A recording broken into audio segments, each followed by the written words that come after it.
Thank you so much, Clarice. I'm particularly excited to be back here at the Triennale, where I started my career about 28 years ago as man of all works for an exhibition. First of all, I wish to say thank you to Gino Zucchi, and then Italo Lupi, all people that I've been working with for such a long time. So many people who are here, if only in spirit, if they're not here in body. So thank you, Clarice. Thanks to Andrea Cancellato and to all the Triennale people who have honored me with this task. And also the MoMA, who has accepted to lend me to the Triennale for 18 months, but only if this exhibition is used as a lab for ideas that will be exposed at the MoMA after 2019. So all together, as one person only, for this exhibition, for the MoMA, and hopefully for the entire world.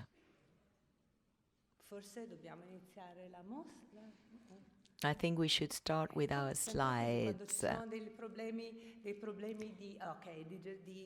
This is typical. Whenever there are digital problems, we can solve them by being simple people. We decided to leave the title in English, Broken Nature, but I liked in Italian, I like this poetic word of natura torta. While we are here speaking, COP23 is taking place in Bonn. There are, as you know, many nations taking part in it except for the United States. This very important meeting, I wish to tell you right away that my Italian is not that good anymore. I'm sorry, my subjunctives will possibly be very laughable, so you can openly laugh if you wish. Anyway, at COP23, so many associations are represented, political, scientific, governmental, but there is virtually no design association. In my opinion, this is one of the major problems in the world. As Clarice said, all kinds of design at any scale is not taking part enough in the most important decision making. I should not say that design is not represented, that would be victimistic, but I think instead that it belongs to us to make ourselves heard and to try and hold a position in this kind of decision making.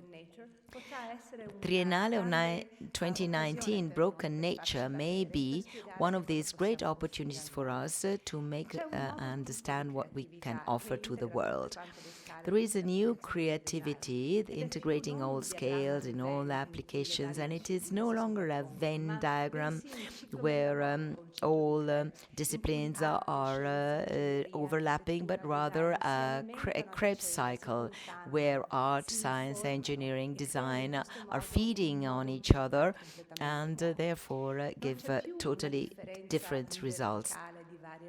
There is no longer a vertical difference of different kind of design, but rather a cooperation that we would really like to represent in this Triennale exhibition, based on the idea that it is only by putting together the different kinds of knowledge in one plenary kind of knowledge that we are able to influence the state of mind and the attitudes of human beings and so influence the world.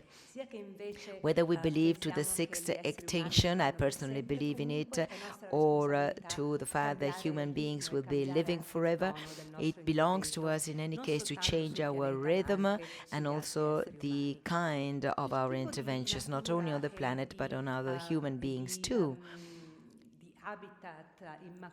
The kind of nature, an immaculate habitat we tend to refer to.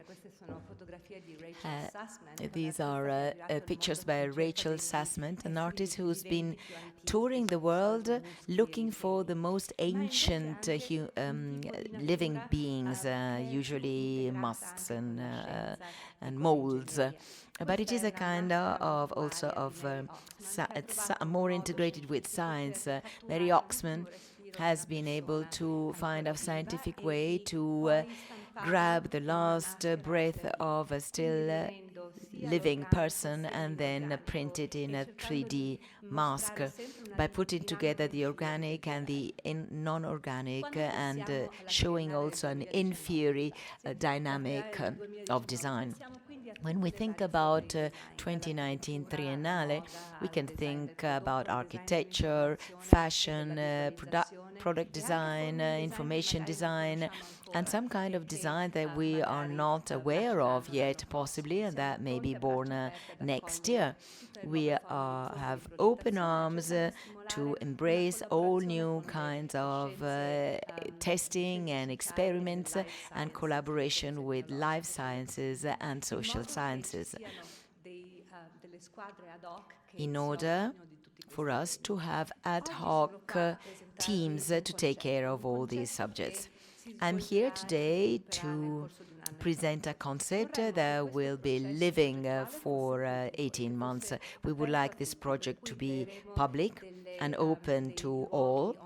We shall create online fora that will make our reasoning public and known, and also to welcome other kinds of way of thinking.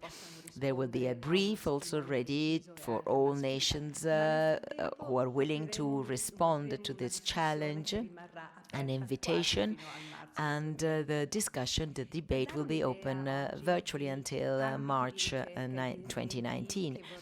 To give you some idea of the research fields and examples we would like to use for the 22nd Triennale, I'll tell you about some action fields of design. Design can also have a repercussion on the social life. Think about the Rama Plaza disaster in 2015 when a building fell on a group of people who were working for multinationals in the fashion world. Hundreds of people were dead. And after this event, some designers decided to create a new label for those clothes. That is a design intervention, you see. So even in the world of fashion, about which I wasn't very knowledgeable, but I learned a lot, there is a vast opportunity for intervention, social intervention. Revital Cohen and Truth and Balen sometimes create scenarios that are like works of art. This one, for instance, is a fantastic video. A choreographer of the Royal Ballet in London went to Shanghai, where they could find a factory where the workers would be ready to work with him. So they developed a choreography with a final object which is totally useless if not to create a choreography. This was a sort of comment on the dehumanization of working processes. As you can see, there will be different extremes in our exhibition. There will also be some visualization treatments. This is a dynamic visualization that had been presented in 2008 at the Fondation Cartier. Many authors and defining the fact that humankind today is defined by migrations. And these big theaters somehow explained how people had been moving around the world in the 20th century. It is important to give some kind of perspective so that anybody, anywhere in the world will have a feeling of what is going on somewhere else. That's why it is important to commit or to share with new collaborators who may not be in our habits. These are three we have involved in our items fashion exhibitions. Sartists, a collective group of artists in Johannesburg in South Africa.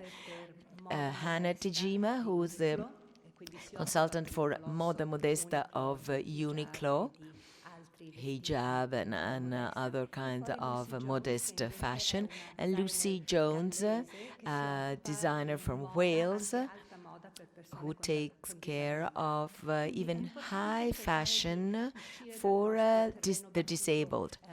As you can see, it is important to go out of our comfort zone. Extreme conditions are also ways to start thinking about how our impact could affect the world. In the past few years, there have been important projects for the Antarctica, where architects have developed stations for different researches and other things in the Antarctica. Since we are actually going towards extreme conditions, that could be a very interesting gymnasium. There are other extreme conditions in different cities of the world, not in New York City, although some architectural solutions have been tested in New York City. MoMA PF1 has launched some competitions for young architects, and Wendy, the funny blue star that you see on your right, was the winner a few years ago. It had been painted with a paint supposed to be also to purify the air by using bacteria. Some extreme conditions can be found in New Delhi these days. I'm sure you have read about the very bad pollution of some Asiatic, in any case Asian cities such as Beijing and New Delhi. So these anti-gas masks have been designed for the young people, for trendy people, because they are made with the sneakers. The sneakers are transformed into surgical masks or masks against pollution, and they are expensive. New materials, we're always looking for new materials that would be helping us to find a new balance with nature. The mycelium and algae, of course, are particularly important nowadays, but also tofu and soja are being used in the new covers for fabrics, which make them sensitive to humidity and therefore give a sort of natural climatization on the skin, opening up when it gets too humid. All materials also give us a lot of inspiration, yet there is Forma Fantasma is one of the Italian prides. They found back some old resins and gluing materials, and they also taught how to cook with them in the canteen of La Rinascente, with terrible smoke going everywhere. And then the microclimate, of course. Philippe Brand, a Swiss architect living in France, has been trying to use the modulation of microclimates within the home, trying to make the home not only more efficient but also more sensually appealing. Another very important thing we don't want to overlook during this Triennale is that already we are indebted to nature and human nature too. That should not involve any kind of sensuous penitence. We are Italian and we are trying to show the world that ethics should not necessarily be opposite to aesthetics. I think that Triennale could be a great opportunity to do so. Co-creation. Many architects and designers have learned to work together with old and new partners, such as natural partners. For instance, the Silk Pavilion is an excellent example by Neri Oxman. the idea of being able to work, to build together with nature, to build buildings that will be already aligned with nature. As I was saying, partners old and new. The bees. Bees have always been part of human nature and the human being too, and now are part of the testing of many designers and architects. And the microbiome, the that is the size of microbes living within our body and in our environment. This is a character of one of the Japanese manga, and he can speak with microbes. There are new partners instead, all kinds of robots. For instance, this comes from Boston, DARPA and Boston Robotics. It is like a sort of donkey or mule used by the American infantry. So going back, finding new efficiency with old and new partners. Biodesign is one of the most appealing and open fields for many designers and schools. Most schools of design in the front line, really, in the world, have also biological labs where biologists are working with them. This is a virus that we have in our collection at MoMA too. It was made by the computer and has been printed by a wet 3D printer. We are already at a point where we can print viruses, you see, by using the computer as if we were a 3D printer. There are also designers working with live tissues like oron cutting and This Is World, who have started one of the most important biodesign labs in Perth, in Australia. And then we also have tests with speculative objects, such as the idea of being able to synthesize new organs, which would not even be the original organs or replica of them, but new, better organs. So the idea of not remaking hearts or livers, but making ex novo organs that could synthesize biological functions in a better way. It could sound like science fiction, but science fiction is very close to speculative designs very often, creating new hints and new ways for designers made free of the scientific revision process too. Daisy Ginsburg is a designer who has tried to speak about the sixth extinction in a very open way. She has also tried to speak about biodiversity. Do you know Yo Wilson, who is a great biologist and entomologist who's never received any Nobel Prize because entomology is not considered as worthy a Nobel Prize, but he should really deserve it. He is one of the most important advocates of biodiversity and its importance. Many designers refer to him, trying to find again, thanks to biodesign, the diversity of animals who are not existing anymore.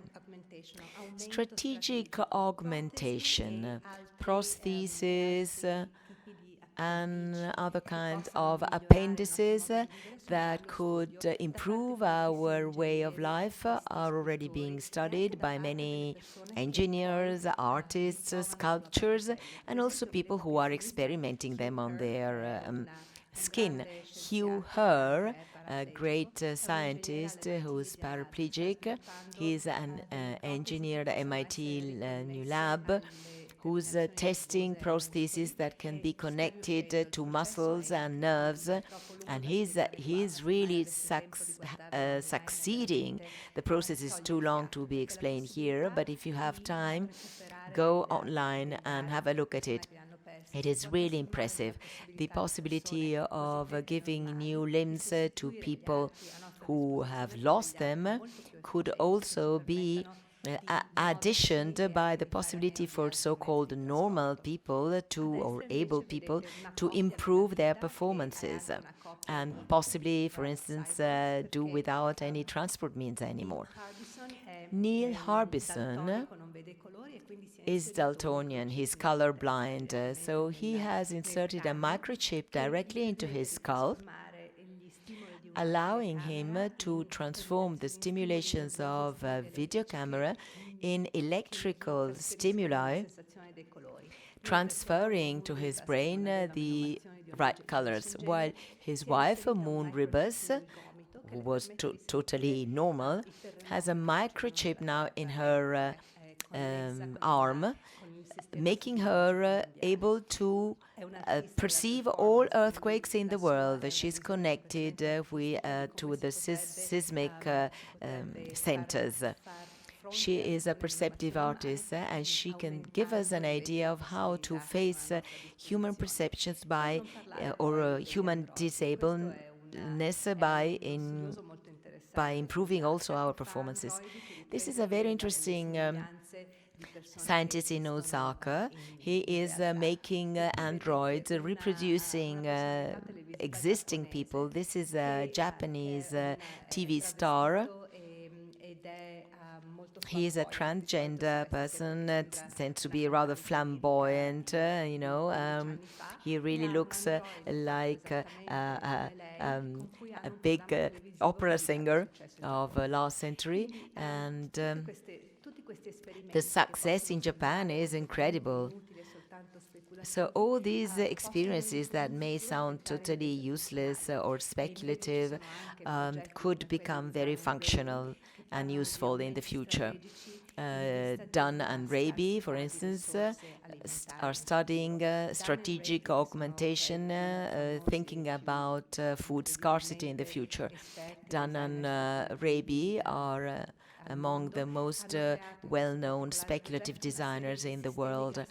And in this project, they have created some external gastrointestinal systems, allowing us to digest food that we have not been eating for millennia, such as roots, algae, leaves, just in case in the future we would not have enough to feed on.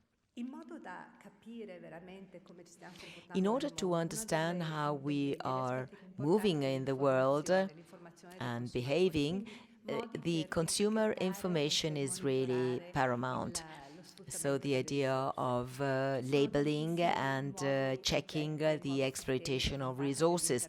There are many systems making part of the Internet of Things, of plants, of animals, connecting all these pieces of information with continuous monitoring.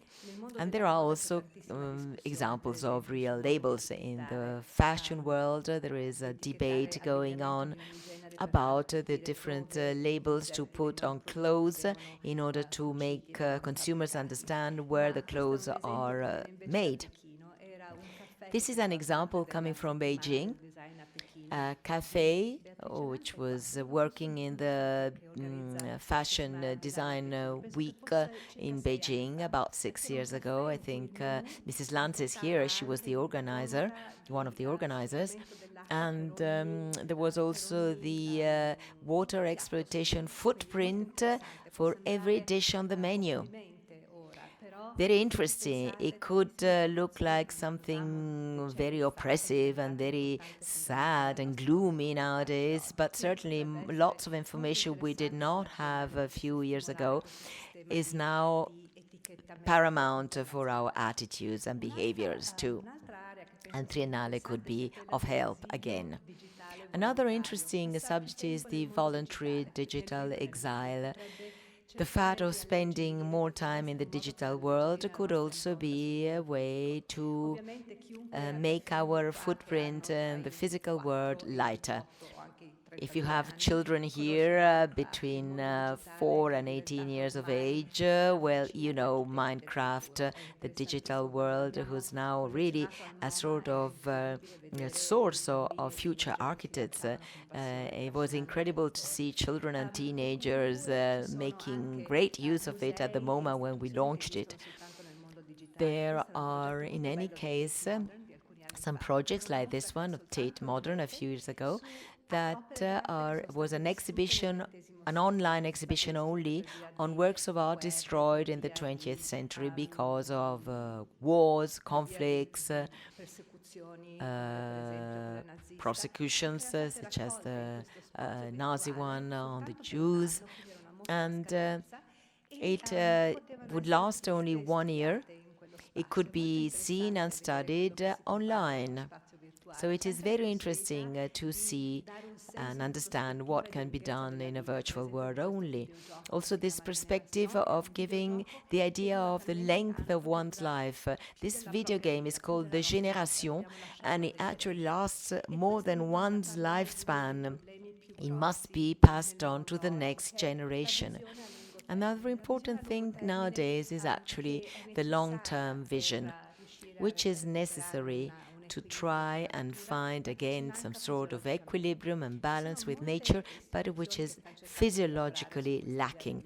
Many institutions are trying to work on this long-term idea and concept, on the idea that if we go on like that for over 4 generations, we should grow smaller, down to 50 centimeters height, to be able to go on exploiting the earth resources as we're doing now. Stuart Brand, an American guru who back in the 70s had founded the Good Earth Catalog, is now talking about the de-extinction to get back some species necessary to biodiversity. He is sponsored by the Long Now Foundation, a foundation trying to encourage people to think not in tenths of years, of hundreds of years, but rather in thousands of years and even more, and beforehand. You see a lot of material, lots of different ideas. Our most important challenge today is to try and get everything on board, to try and communicate in a very effective way to institutions too, who will take part in the Triennale, and to sponsors. Together with my team, we are trying to find out the main trends to help us communicate. 2.5 years ago, I had co-organized at the MIT Media Lab a lab called Naughty Labs. And we had decided to speak about the present situation by using a stake, a Bitcoin, a brick, and a cell phone as symbols. These 4 objects would allow us to speak about everything: stake, organic design, bio-organics, the exploitation of natural resources, bitcoins, the digital space for good and for worse. The brick was, of course, Minecraft, architecture in a symbolic way, and the cell phone with the world economic unbalances and production systems. Would we like now to find another clear key to communicate our next Triennale? Because this is only a starting point, and hopefully we shall be able to be supported by you and people you know in order to create the metabolic cycle where curators are not going to be the ones saying whether something is right or wrong, but will just be stimuli to make people understand or help them understand what is right, what is wrong, and what it is useful to plan, because design should also have this kind of function, encouraging everybody to take part and go beyond everyday's activity to the future. These are our hashtags, Broken Nature La Triennale, absolutely indispensable for any kind of communication. I really hope that we shall get your input and your thoughts by any means. Thank you very much.